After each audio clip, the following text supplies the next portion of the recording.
Hmm? How come you dropped the headband last night? Haircut. I was on trying to be like Ben Wallace.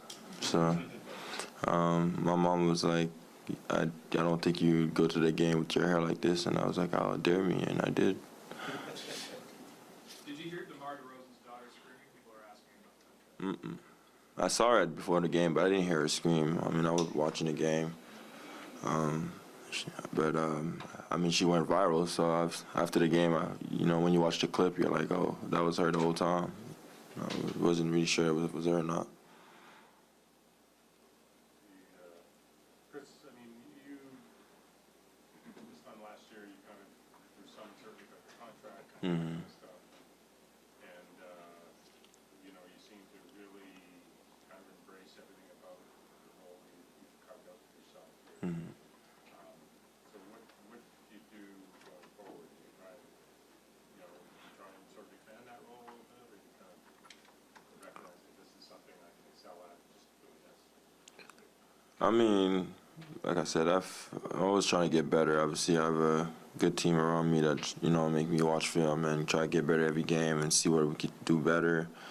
But, I mean, at the end of the day, whatever the team asks me to do is really what I could do. I focus on the little things, obviously, and try to get better, personally and as a person, as a teammate, as a shot maker, playmaker, whatever, needed. I think that was, the plan of this year, through the ups and downs and, the change of the team, having Yako coming in and guys leaving and coming in. You're always trying to get better and figure out what you could do and how you could expand your role and not get too hype over, one good game or whatever. From a team perspective, I mean, with so much of the roster being the same from last year to this year, do you have a good feel for why it just didn't connect the same way it connected last year? I mean, at the end of the day, I don't feel like it was like last year. I mean, we dealt with a lot of injuries. We obviously, guys are coming in. Yako came at the end of the day. That was a change. But I feel like if you look at the season, we started a little bit rough. Pascal got hurt. Then after that, Precious was hurt. So, you see a lot of change. We different guys playing. Christian played. Obviously, I think he did a really good job this year. But it's like I said, it's a lot of change, a lot of different schemes, different minutes, a lot of different things changing. You just gotta adjust to it. And I feel like when we finally started finding a groove, well, at the end, after All-Star, it was a little too late. Do you think that's what was lacking, that some continuity this year? I mean, I feel like at the end of the day, as a basketball player, you always feel better. You'll play better when you kind of know what's going on in every game. And when you come into a setup, for example, if you know that you're going to be a starter, your shot selection and all that are always the same. And if you come to the game like that for 82 games, obviously, you can build a lot of consistency and all. But it's the NBA, obviously. Every team dealt with it. Every team has guys coming off the bench. I got to figure out ways to impact the game. And we all know that we ain't going to have all 20, 15 shots, or we're not, a lot of different things are asked for guys off the bench, be a rebounder, a defensive player and all that, and that's what you got to focus on. And it's ups and downs, and you just got to figure it out. And that's what makes good bench players, is guys are able to adapt to that. By the end of the season, it felt like you sort of found that comfort level. Did you find it with your shot selection? Yeah, I mean, I just stopped jacking. I just felt like at the end of the day, like it wasn't giving me anything. I wanted my percentage to go higher, and when you take contested shot and all that, your percentage go down. So I just wanted to make the right play. I also felt like the player that I was becoming changed a lot, guarding different guys, just being in different position, different reaction of, closeouts and all. So I feel like that helped me out a lot better for making my shot selection a lot better this year. For you, is that energy, is that always going to be the constant? No, that's never going to change. I mean, that's just day in, day out for me. If there's one thing that is always gonna be there, it's that my energy. And the one day that I won't be able to do it, then I won't be playing no more. You've been hosting a podcast for some time and participating in media. What's been your favorite thing, or perhaps most eye-opening thing about doing something like that? Your guys' reactions. I think that was the best. I think just, I mean, obviously it's, you know, when you do a podcast, I'm kind of entering your world now. You know, I'm becoming one of you guys. When we talk about the players or the team, I'm doing media now, and it's funny to see how people take your perspective or take your reaction or opinion in different ways. And some people agree, some people don't. And we do the same thing with you guys when you guys say something. So it's funny to see on the other side, really. I think that's the favorite thing about the job. I kind of understand you guys a lot better.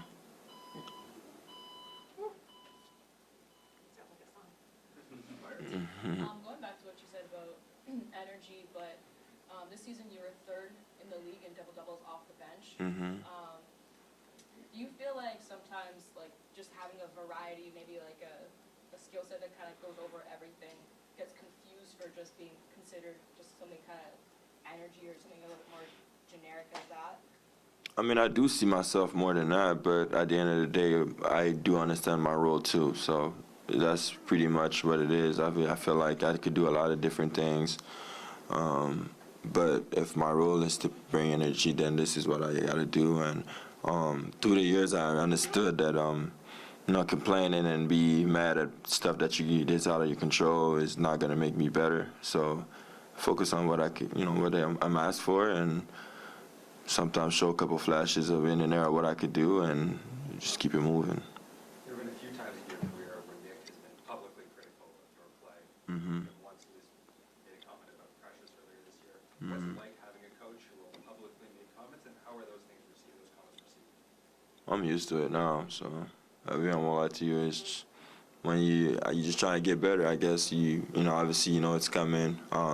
You know, I watch a lot of film, so if it's something that I really feel like I can work on, and he, you know, put it out there, then obviously you double up the work on it, because you don't, you know, no player wants to be in the media, you know, by the coach saying that he's not doing something right. So I think it helps for sure, but at the end of the day, a lot of work has to be made by yourself. Even though if he said something or didn't say something, if I'm not doing something right, it's something that you got to fix internally, and that's usually what I do anyway. What's the difference between a coach coming and just saying it to you in here privately, and versus at a certain point making that comment to us? I don't know. I mean, I feel like it depends on what kind of player you are. If you're a guy that's in the media and all that, saying it publicly probably going to affect you a lot more because you see it. But I mean, at the end of the day, like, for example, like somebody like OG, you could say in the media, he doesn't use the media, he'll never know. So it doesn't really matter. It depends on who is being talked to and who cares about the media as much as anybody. I feel like me, it doesn't matter. Like, I'm going to see it, but it's not going to change my day. You know, like, I'm going to get better at it, but I'm not going to be thinking about it all day, I'll tell you right now.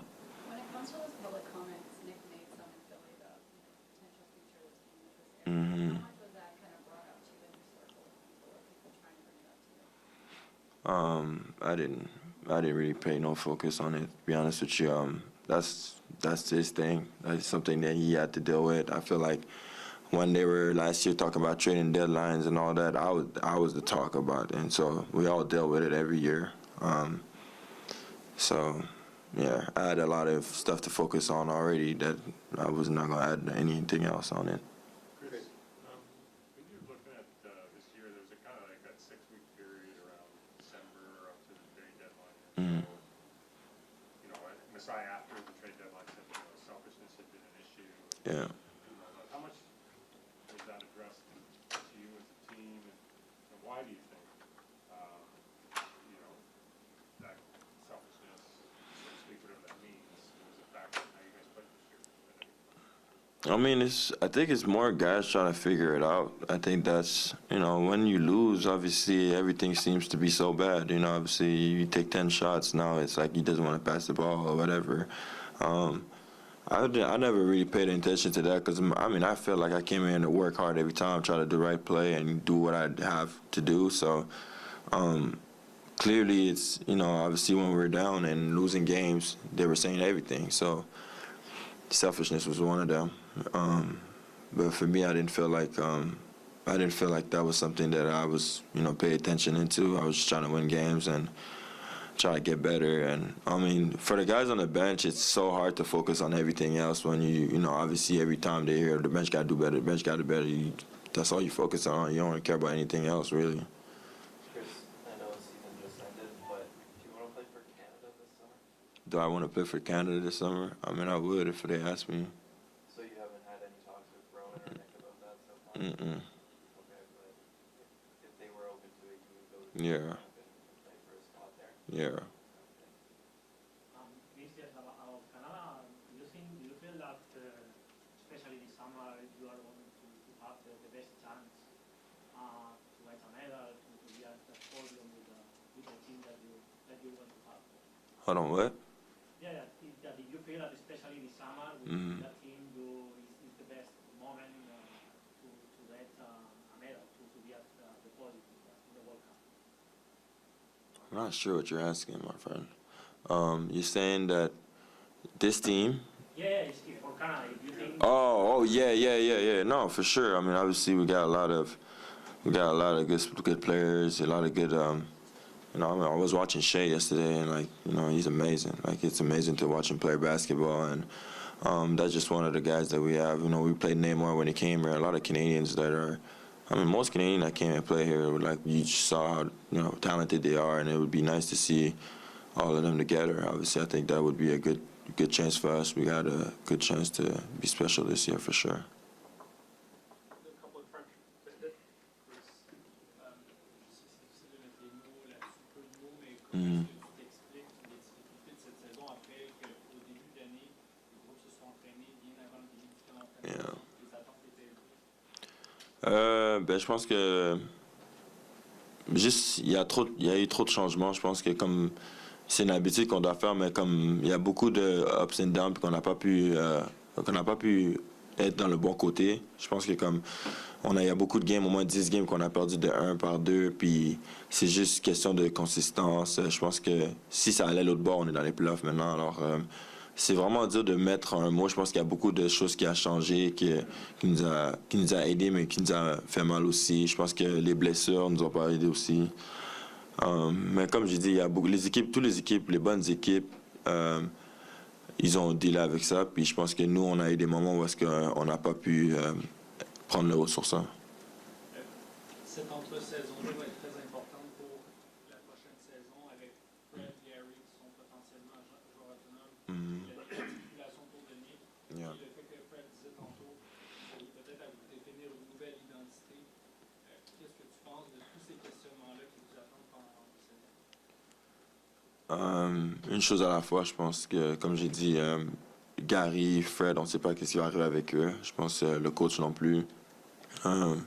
Fait qu'on doit attendre que les pierres tombent. Pour moi, je dois m'améliorer.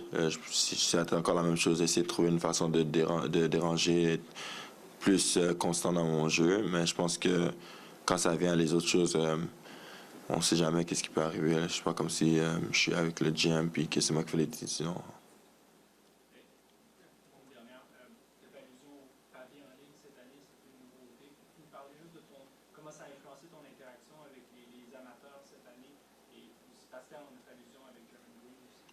Ah non, c'est sûr que maintenant, quand tu entends j'ai besoin que tu marques 10 points, c'est plus vraiment l'amour que tu reçois est varié maintenant. Et je pense que quand ça parle de Paris et tout, c'est sûr que ça change la game. Il y a les gens qui regardent la game juste pour ça, puis l'appréciation du jeu est plus la même. Mais je pense que comme j'ai dit, il y a beaucoup de choses qui changent en ce moment dans le monde. Puis c'est juste une façon, comme j'ai dit, il y a une façon de dealer avec les choses. Moi, je pense que ça m'a fait réaliser que je peux pas parler à tout le monde. C'est pas tout le monde qui a les bonnes intentions. Je pense que ça, je savais déjà, mais avec les paris et tout, maintenant, ça change beaucoup. Thank you. Thanks, Chris. Yep.